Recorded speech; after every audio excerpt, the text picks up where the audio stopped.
के बाद, बड़ा पसीना बहाने के बाद, बड़ी परिश्रम करने के बाद संगठन को तैयार करने वाले भील समाज विकास संघ के सेना, भील समाज विकास संघ की टीम एवं भील समाज विकास संघ के दूर दराज से आए हुए एवं पूरे जिले 48 जिले के लोग आकर के कार्यक्रम को सफल बनाने के लिए आप सबको बहुत बहुत धन्यवाद। हमारी पूरी टीम को बहुत बहुत धन्यवाद। हमारे युवा कार्यकर्ताओं को धन्यवाद। जो मुंबई में कम से कम 10 से 15 शाखा गठन हुए हैं, उनको बहुत बहुत धन्यवाद दोस्तों। और सबसे ज्यादा अपने कमेटी में मैं उनको धन्यवाद देना चाहता हूँ जो जिस तरह से इस पार से उस पार नाव को पार करने वाले हमारे जो नाविक होते हैं, उसी तरह हमारे भील समाज विकास संघ में एक अशोक नाविक जी है जो रात दिन 1.5 महीने से मेहनत कर रहे हैं। आज उनके मंच पर भी सम्मान नहीं मिल पाया क्योंकि दूर जाकर के सम्मान लाना, आप लोग की व्यवस्था करना कर रहे हैं। उनका बहुत बहुत धन्यवाद देता हूँ दोस्तों।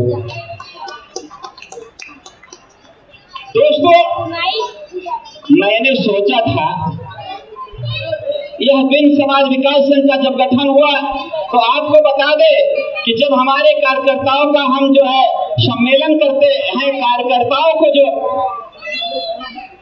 उनको एक मोटिवेशन करने के लिए संघ कैसे चलाया जाता है, संघ का उद्देश्य क्या है, और संघ का चैरिटी कमिश्नर के यहाँ जो हमें रजिस्टर्ड मिलता है, जो रजिस्ट्री उनको जो उनका नंबर मिलता है, वो दोस्तों नाम आता है GBBST के नाम से आता है।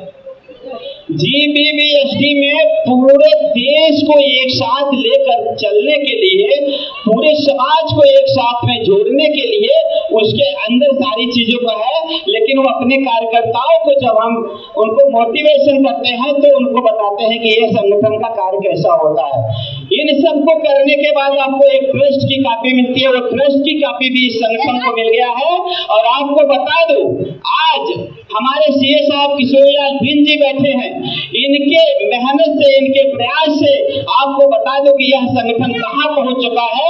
5 से 6 सालों के अंदर यह संगठन इतने ऊंचाई पे जा चुका है दोस्तों कि अब यह संगठन चाहे आप ऑल इंडिया में हो, चाहे ऑल वर्ल्ड में है, आपको 12G और 80G का भी रजिस्टर्ड आपको मिल गया है, जिससे आप चाहे LIC करते हैं तो उसका आप जो पैसा भरते हैं, उसका पैसा जो भरते हो रसीद लगा करके आप अगर जो है आपका टैक्स बचता है तो यह भील समाज विकास संघ का भी अगर आप डोनेट करेंगे, चाहे 1 रुपया करे, चाहे 10,000 करे, चाहे 20,000 करे, चाहे 50,000 करे, तो उस डोनेट करने की अगर रसीद आप ले लेंगे तो आपको टैक्स नहीं लगेगा। गवर्नमेंट ने इतना आपको भील समाज विकास संघ को अथॉरिटी दे दी है दोस्तों।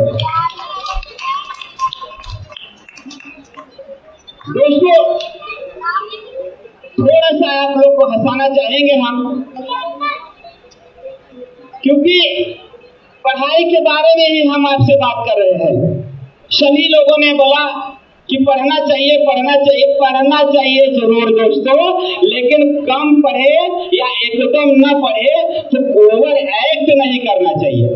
इसी तरह है कि एक लड़का है, एक लड़के की शादी, नई शादी हुई थी। अब उसको जाना था ससुराल जाना था। उसने क्या किया, पढ़ा नहीं था बिल्कुल, उसको ससुराल जाना था। अब उसने सोचा ससुराल जा रहा हूँ तो कैसे जाऊँ, थोड़ा मस्त से टाई वही मार लेता हूँ, अच्छा सा पहन लेता हूँ, चश्मा, काला चश्मा लगा लिया, 4-5 पेन जा करके अपने पॉकेट में लगा लिया और वह चले गया अपने ससुराल।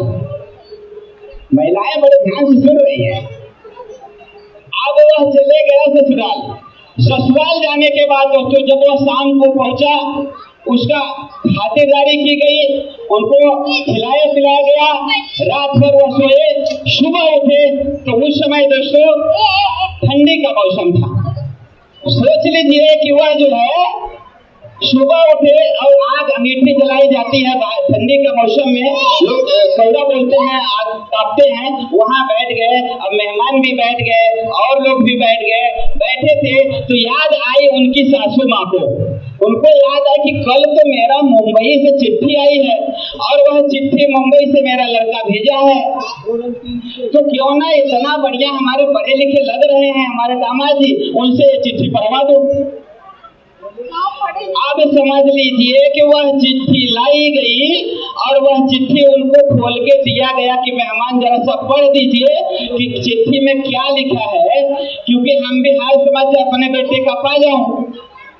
दोस्तों बताओ, पढ़ाई इतनी बेदर्द हुई उस समय, इतनी बेदर्द हुई कि जब वह चिट्ठी लेकर के ऐसे अपने आंखों के सामने वह रखे तो रखे, खोले जरूर लेकिन पढ़ाई तो नहीं की, तो उनको पढ़ने नहीं आ रहा था दोस्तों। तो जब लेकर के थोड़ी देर देखे इतने में उनको आंसू आना चालू हो गया।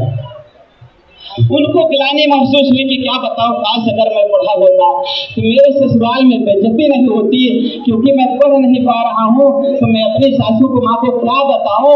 यह सोच के जब उनके आंसू आने लगे दोस्तों, तो उनकी सासू माँ देख करके एकदम डर गई और सोची लग रहा है कि हमारे बेटे को मुंबई में कुछ तो हो गया। इतने में तुरंत बता रहे हैं कि वह देखे इनके आंसू आ रहा है, उन्होंने सोचा कुछ अनहोनी हो गई। अरे इतने में बता रहे हैं सासू माँ से रहा नहीं गया और कहती हैं क्या, अरे पापा, अरे पापा जी, अरे मेरे भाई, लागत बात बम्बई में कुछ था हो गया लल्ला के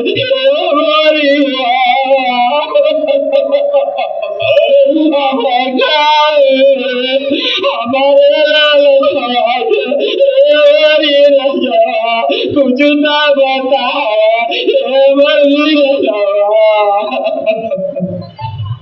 इतना रुला दोगे सर। इतना सोचकर वह बेचारे अपनी सासू माँ को सोचे कि अरे बाप रे, ये तो इतना ज्यादा रोने लगी। उनको और भी अश्रु की धारा बहने लगी और भी उनको तकलीफ हुआ अपनी माँ सासू को देख करके। इतने में उनके साले की वाइफ थी पहुंची, अरे राजा काहे भैया जल्दी बताओ जल्दी बता। अब सोचो, पूरा गांव जुटना चालू कर दिया, पूरा गांव जुट गया, सब चिल्लम चिल्ली चालू। इतना सुबह सुबह इनके घर में क्या हो गया, कैसा मातम छा गया, सब पहुंचे, सब रोने लगे, सब चिल्लाने लगे। अब इतने में कोई तो पहुंचा करे, अरे भैया हुआ क्या, जल्दी तो बताओ। तो किसी ने कहा लग रहा है ये चिट्ठी में कुछ तो अनहोनी लिखी गई है। वह बेचारा चिट्ठी लेता है और पढ़ता है, तो उसमें लिखा क्या है दोस्तों कि मेरे पूजनी माता जी, मेरे पूजनी पिताजी, मेरे भाई, मेरे सभी ग्रामवासी, आप सब अच्छे होंगे। मैं बहुत अच्छा हूँ, अच्छे से रह रहा हूँ, नौकरी अच्छी मिल गई है, खाना पीना खा रहा हूँ, जल्दी से ही आप लोग को कुछ पैसे भेजूंगा, कुछ खर्चे के लिए भेजूंगा। ये पढ़ करके वो लड़का बोलता है, अरे इसमें तो कुछ नहीं लिखा, बहुत अच्छी खबर है, 1 महीने के बाद आने भी आने वाले हैं, कुछ तो नहीं लिखा है, बहुत अच्छी बात है। तब सब पूछे, हे मेहमान काहे रोवे चालू कर दिया, क्या बात रहा। हम लोग घबराए के रोवे लाए, कहा कुछ नहीं, आज हम बहुत अपने आप के गलानी महसूस करते हैं, काहे कि हम पढ़े लिखे नहीं रहे और 4-5 पेन लगा लिया, चश्मा लगा लिया, हम चला आवा, आज हम ऐसा ना किए हुए तो आज आप सबन के तकलीफ ना होता। एक वजह से हम रोवे लागे, यही देख के तोहरे आंसू आ गया, तू जोर से रोवे लागो, पूरा गाँव रोवे लागे। तो दोस्तों मैं बताना यही चाहता हूँ, आप लोग पढ़े, अच्छे से पढ़े, ताकि जो है कहीं भी कुछ कमियां रहे तो और लोगों से पूछे, कहीं ना कहीं कमी ना होने पाए। Thank you. आप लोग को मैंने कुछ इमोशनल किया, कुछ हंसी किया, तो इसलिए आप लोग को बहुत बहुत धन्यवाद। आप बहुत अच्छे से सुने, बहुत बहुत धन्यवाद। राष्ट्रीय अध्यक्ष महोदय, आपने बहुत ही अच्छा एग्जाम्पल दिया शिक्षा के लिए कि शिक्षा कितना जरूरी है।